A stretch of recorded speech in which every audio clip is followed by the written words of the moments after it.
My hair looks really nice. Okay, I was gonna start this video looking like this, but then I got embarrassed and I decided I'm not going to continue with the roller because I look silly. And I shouldn't care, but I do. And I'm gonna work on that. One day I will record a video with my roller and my hair looking like this. But for now, we're not gonna do that. Also, this is looking crazy, but it's fine. And yeah, my makeup's slaying. I wanted to come on here to talk a bit about my experience with shadow work and integrating a part of my shadow. I had a very profound experience the other day and I wanted to share it because it was quite life-changing for me, and I hope that me sharing this can help others in a way, maybe start to like reflect on themselves. And that looks really nice, doesn't it? And basically accept your shadow and not feel ashamed of it. And for those of you who don't know what I mean when I'm talking about a shadow, the parts of you that you repress and the parts of you that you don't consider desirable or worthy, and the parts that you just stuff down and you just don't really fancy, basically. And for me, I have always, ever since I was younger, like really young, the youngest I can remember was back in reception, so like 4 or 5. I have been a very anxious girly. Won't go too deep into why, because some things don't need to be shared, but I have always been anxious. And for a while I didn't feel anxious. Like recently, I kind of stepped into my confidence a bit more. The anxiety was still there, lingering, but it wasn't until I had a few life events come up that I started feeling super anxious again, and I couldn't quite pinpoint why. I knew I had a lot of stuff going on, so that would obviously contribute to how I'm feeling, but I just was so overly anxious and it was consuming me. The physical sensations in my body, my mind, it was affecting my sleep, it was affecting my eating, and it was a lot. And on top of motherhood, it's a lot for a person to deal with. I also struggle with stepping into my fullest potential. That's something that I have struggled with, and it's something that I speak about in therapy with my therapist, who I am very grateful for. I don't think I would be the person that I am today without her guiding me. And I'm not saying I'm perfect either. That's not me trying to be like, oh, I go to therapy. It's just, I know that I have grown a lot from Jules a few years ago. And yeah, my therapist has really helped me get to this point. I am rambling and I need to get to the point. I can't even remember what I was saying because I've just gone off onto a tangent. The fullest of potential, that's what it was. I have struggled to tap into my fullest potential. Lots of like self-sabotagey behaviours which kind of prevent me from getting to where I want to be. And I was just repeating these cycles and these patterns of just taking a few steps forward and then a million steps back, it felt like, and then really struggling to like get back up again and get to where I was. I'd always get back, but it would take a little while. And I never really understood why that happened until the other day when I had a very spiritual experience where I actually met a part of my shadow. I did sit with some heavy feelings to begin with, and what I've been trying to do recently is I've been trying to focus a lot on somatic release when it comes to feeling my emotions, because for a very long time I would intellectualize how I felt, and I thought that meant that I was feeling how I was feeling, but I was just stuck up here and I wasn't in my body. And I would make logic out of how I was feeling, which can be helpful because you do need that. You know, you need to figure out why you're feeling a certain kind of way. That's good. But I would never actually allow myself to feel how I felt in my body and sit with those feelings. And a lot of the time it was because I was actually scared to sit with those feelings because they're uncomfortable.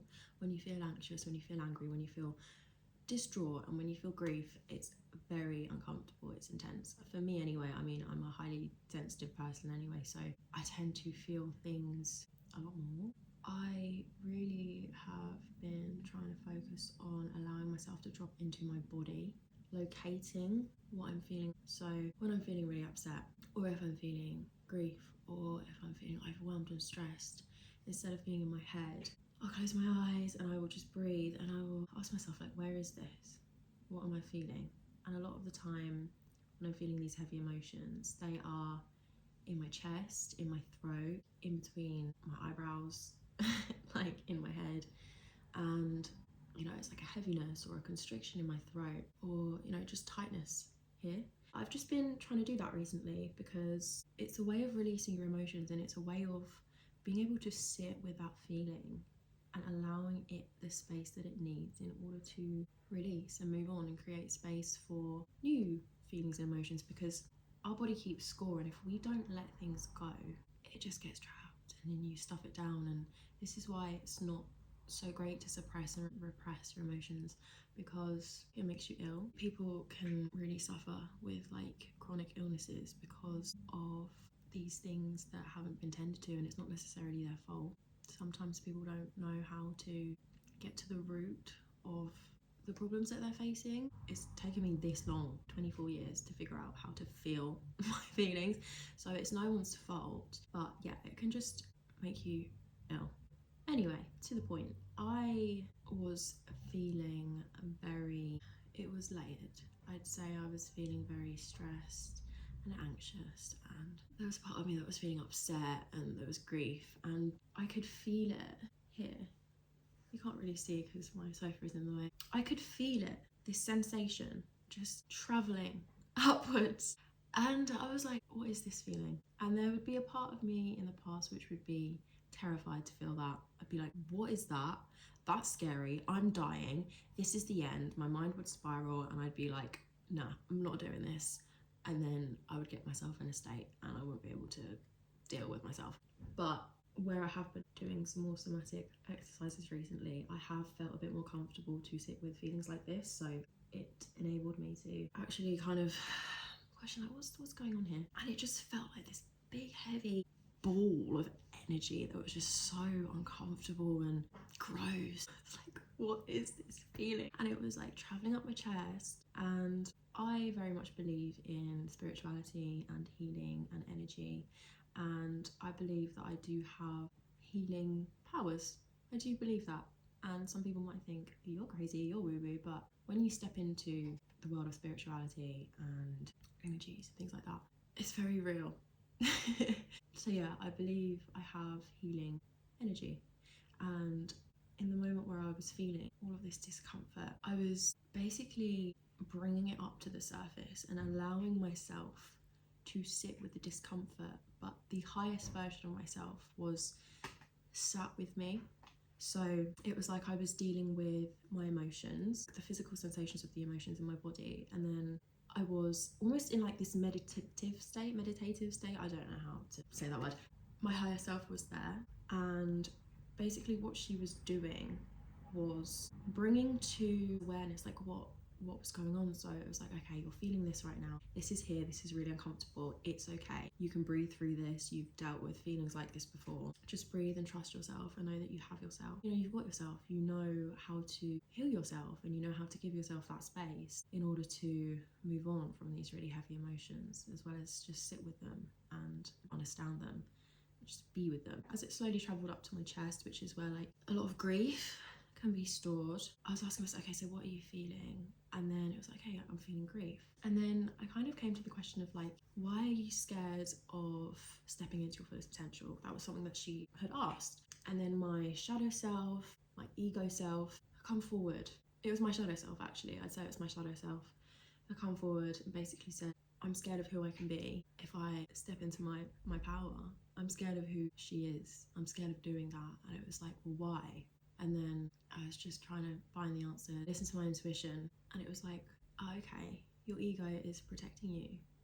Your ego is the reason as to why you are unable to sometimes move forward in the ways that you would like to.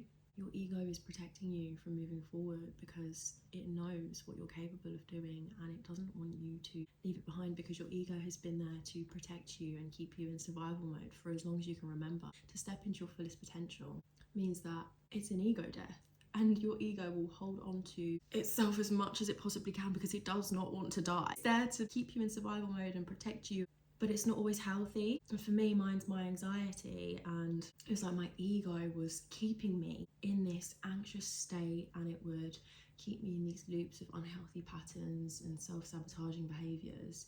As soon as it felt me and my higher self kind of taking the wheel to like be who I want to be and who I am destined to be, if that makes sense. It was really interesting that had come up for me. I was like, okay, right, I recognize that this is my ego. So why is my ego coming out? It's scared. And then I started speaking to my ego. I was like, okay, so why are you here? Why are you scared? And a very, very amazing thing happened where I literally envisioned, so all of the grief was here, I was feeling it, I was releasing it, and then I brought out my ego, and she was in front of me, standing there in front of me, and it was me projected outwards, but my ego, and she was just very sad, she was tired and burnt out and stressed. And I also believe that it was like a mixture of my shadow self as well that had come out with my ego. And she basically was just saying, I don't want you to leave me behind. I have been here with you for so long, since you were a little girl, and I don't want you, she was talking to my higher self, I don't want you to leave me behind. I'm scared for you to leave me behind. I don't want you to forget about me.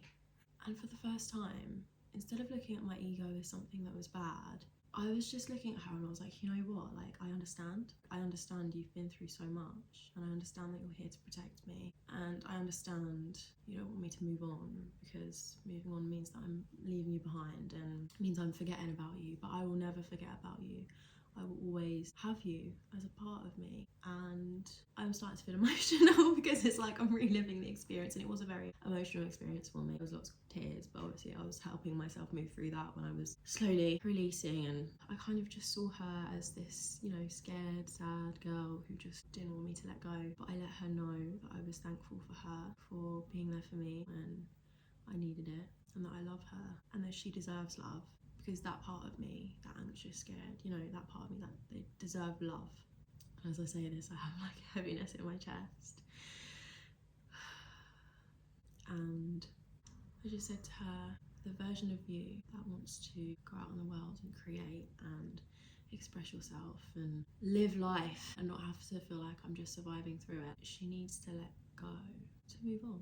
And it's okay to move on. And I let my shadow and my ego self know that she would be okay for me to move on as well, and that she could deal with that she was strong enough to deal with that.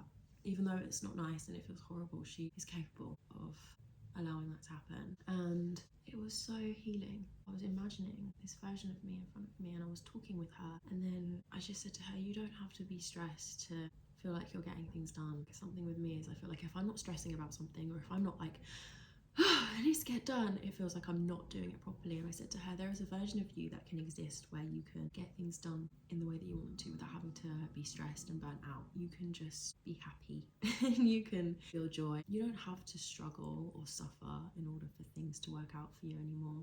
And there was a part of my ego self and my shadow self that was almost this like relief feeling, like, oh, okay, yeah, actually, like, I don't have to struggle and I don't have to suffer. And it was just integrating that part of myself, and it was just so healing. It was amazing. It was just so profound, and I'm so grateful that I got to experience that, because I've never experienced anything like that before, where I could actually see her as a part of me and then just bring her back in, because she will always be a part of me, and denying that would be denying myself. I don't want to deny parts of myself anymore. I mean, I still do.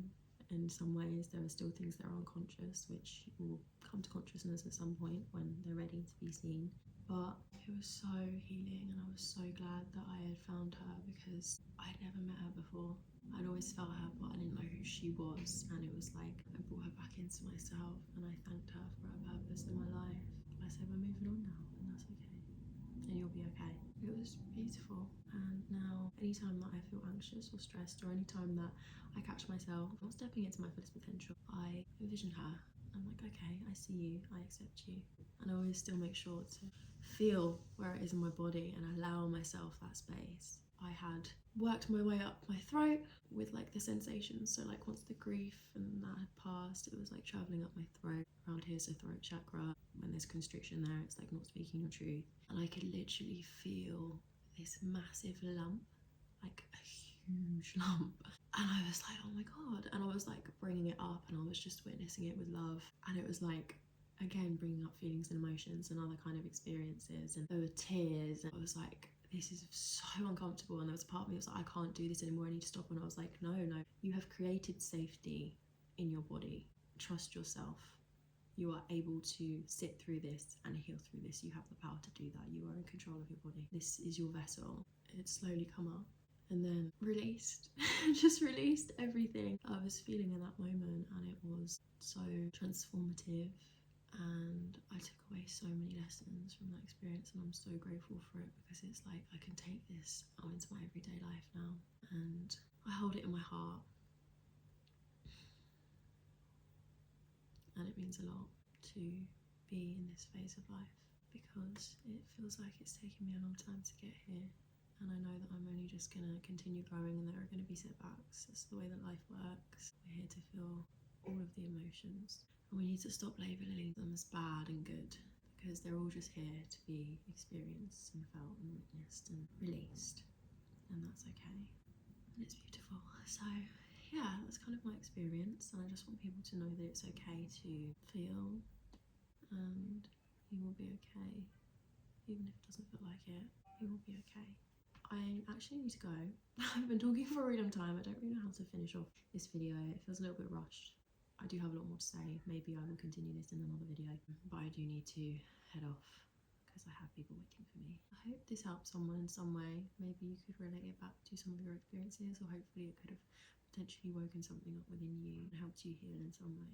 That's all I really want to do, is just help people heal, because I know what it's like to feel lost and trapped and sad and lonely. We all have the ability to heal ourselves if we allow ourselves the space to, and we commit to ourselves, and we make a promise to ourselves that we will show up for ourselves and prioritise ourselves and our needs. Lots of love.